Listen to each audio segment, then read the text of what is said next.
تو درود شریف کا غیر معمولی تاثیر پر ہے اور اس کی بڑی برکتیں ہیں۔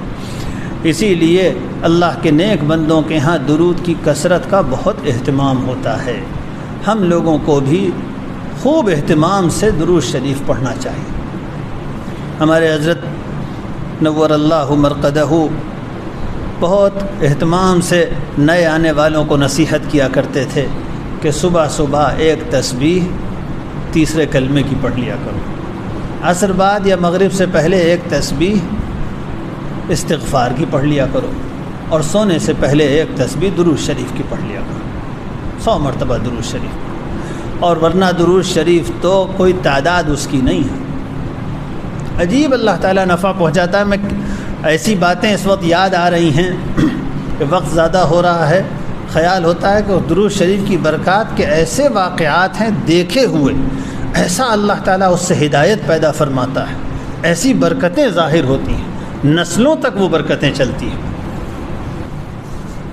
ایک چیز سنا دوں، شاید وہ میرا احساس صحیح ہے۔ اب سے کوئی تقریباً 14-15 سال پہلے میرا ایک لمبا سفر ہوا، 1 مہینے کا پورا، برطانیہ کا۔ میں بہت سے شہروں میں گیا، وہاں میں نے دین کی ایسی رونق دیکھی جیسی میں نے کہیں نہیں دیکھی تھی۔ میں بہت حیران ہوا کہ اس دارالکفر میں، اس کفرستان میں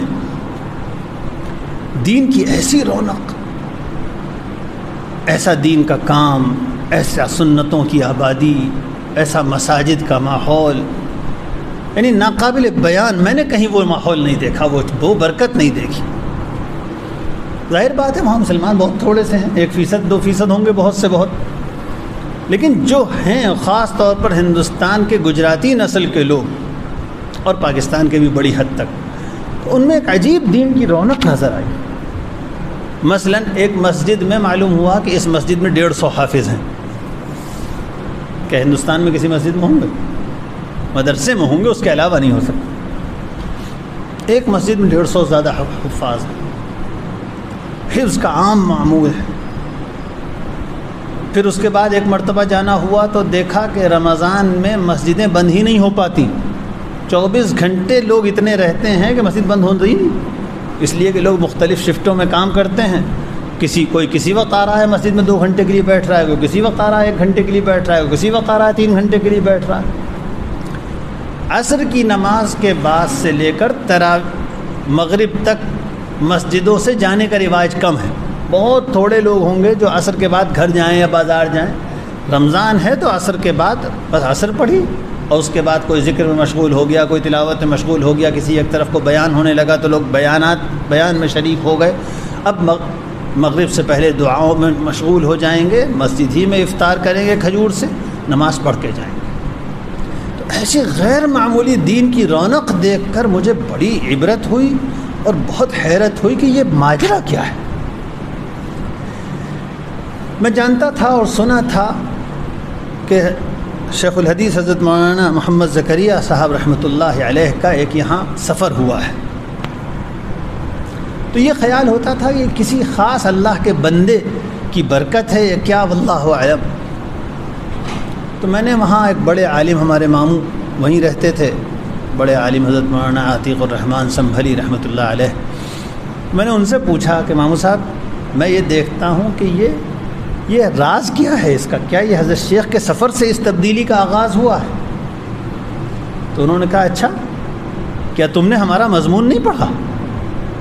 ہم نے تو اس سفر پر ایک مضمون لکھا تھا اور اس حضرت کے اس سفر میں ہم ساتھ تھے۔ تو ہم نے کہا اچھا، تو انہوں نے بتایا کہ تم جانا ہندوستان تو الفرقان میں ہمارا مضمون پڑھنا۔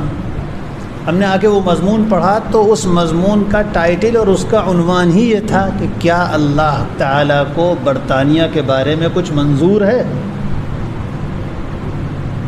اس سفر کو دیکھ کر ان کے ذہن میں بھی خیال ہوا کچھ اور ہی معاملہ ہے، کچھ ہونے والا ہے یہاں، کوئی اللہ تعالیٰ کی طرف سے ہدایت کی ہوا چلنے والی ہے، کوئی اللہ تعالیٰ عطا فرمانے والا ہے۔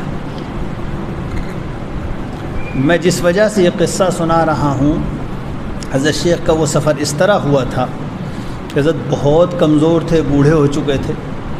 ان کے بعض مریدین اور شاگرد برطانیہ میں موجود تھے، خاص طور پر حضرت مولانا یوسف مطالعہ صاحب رحمۃ اللہ علیہ، جن سے اللہ تعالیٰ نے یورپ میں اور افریقہ میں دین کا بڑا کام لیا۔ ان حضرات کا حضرت پر اصرار تھا کہ حضرت برطانیہ تشریف لے چلیے، انشاءاللہ وہاں لوگوں کو بہت نفع پہنچے گا۔ حضرت منع فرماتے تھے۔ آخر بڑی شرطوں کے ساتھ حضرت نے پھر وہ سفر کیا، اور اس طرح کیا کہ وہاں ایک چھوٹا سا شہر ہے ہولکمبری، وہاں مدرسہ تھا مولانا یوسف مطالعہ صاحب کا، صرف وہاں قیام کیا اور وہاں سے کہیں نہیں گئے۔ وہاں سے نکل کر ایک دن کے لیے تبلیغی مرکز تھا چھوٹا سا اس زمانے میں، اب تو بڑا ہو گیا، ڈیوزبری میں، ایک دن کے لیے یا چند گھنٹوں کے لیے مرکز گئے تھے، باقی اسی جگہ مدرسے میں قیام حضرت نے فرمایا۔ اور بہت ضعیف ہو چکے تھے، اور ویسے بھی حضرت شیخ بیان نہیں فرماتے تھے، لیکن اللہ تعالیٰ کو جس سے ہدایت پھیلانی ہوتی ہے وہ بغیر بیان کے پھیلتی ہے۔ حضرت شیخ کا معمول یہ تھا کہ جب حضرت وہاں تھے تو سینکڑوں لوگ حضرت کے ساتھ جمع ہو گئے تھے مدرسے میں، وہاں تو خانقاہ بن گئی تھی۔ حضرت نے سب کو معمولات طے کر دیے کہ صبح یہ ہوگا، پھر یہ ہوگا، پھر یہ ہوگا، اس وقت آرام ہوگا، خانقاہ کے معمولات۔ اور شام کو ہزاروں کا مجمع ہو جاتا تھا، آس پاس کے شہروں سے لوگ اپنے کاموں سے فارغ ہو کے مغرب تک پہنچ جاتے تھے، اور اس وقت حضرت بیٹھ کر بس یہ کہا کرتے تھے، عزیزو میرے دیکھنے سے کچھ نہیں ہوگا، مجھے دیکھ لینے سے کچھ نہیں ہوگا، اب جب تم لوگ آئے ہو یہاں تو ایسا کرو کہ اس وقت ہر آدمی کم سے کم 1000 مرتبہ درود شریف پڑھ لو۔ تو سب لوگ، اتنی دیر مجمع میں سکوت طاری رہتا تھا، حضرت بھی اور سارا مجمع 1000 مرتبہ درود شریف پڑھتا تھا، اس کے بعد دعا ہو جاتی تھی، لوگ چلے جاتے تھے۔ بس تقریباً 8-10 دن کا یہ معمول تھا، اور اس سفر کے بعد سے وہاں جو ہدایت پھیلنا شروع ہوئی اور مساجد آباد ہوئیں اور حفظ کے حلقے قائم ہوئے اور ذکر کی مجلسیں شروع ہوئیں، وہ عجیب و غریب اب وہ حال ہوا جو میں نے دیکھا۔ تو میں یہ عرض کر رہا تھا کہ درود شریف کی عجیب و غریب برکتیں ہیں۔ اللہ تعالیٰ مجھے بھی توفیق نصیب فرمائے، آپ حضرات کو بھی توفیق نصیب فرمائے، چلتے پھرتے بھی خوب درود شریف پڑھا کریں، اور اس کے علاوہ بھی یکسوئی کے ساتھ خوب محبت کے جذبے سے اس طرح کے رسول اللہ صلی اللہ علیہ وسلم کی خدمت میں تحفہ پیش کر رہے ہیں، قبول ہو جائے، اس طرح درود شریف پڑھا کریں۔ بعض مشائخ نے یہ نصیحت فرمائی کہ درود شریف جب پڑھا کرو تو ایسے تصور کیا کرو جیسے میں قبر اطہر کے پاس بیٹھا ہوا ہوں اور درود شریف پڑھ رہا ہوں، اور رسول اللہ صلی اللہ علیہ وسلم سماعت فرما رہے ہیں، اس تصور کے ساتھ کہ میں حضور کی خدمت میں پیش کر رہا ہوں۔ جب آدمی اس طرح پڑھے گا تو ادب کا کیا حال ہوگا، دل کی محبت اور عقیدت کا کیا حال ہوگا، کچھ تصور کیا جا سکتا ہے۔ اللہ تعالیٰ مجھے بھی نصیب فرمائے، آپ حضرات کو بھی نصیب فرمائے۔ جس طرح کے حالات ہیں، خیال ہوتا ہے درود شریف کے اہتمام سے انشاءاللہ اللہ تعالیٰ مصیبتیں بھی دور فرمائے گا، برکتیں بھی نازل فرمائے گا، اور صحیح راستوں کی اور صحیح کوششوں کی ہم لوگوں کے لیے رہنمائی بھی فرمائے گا۔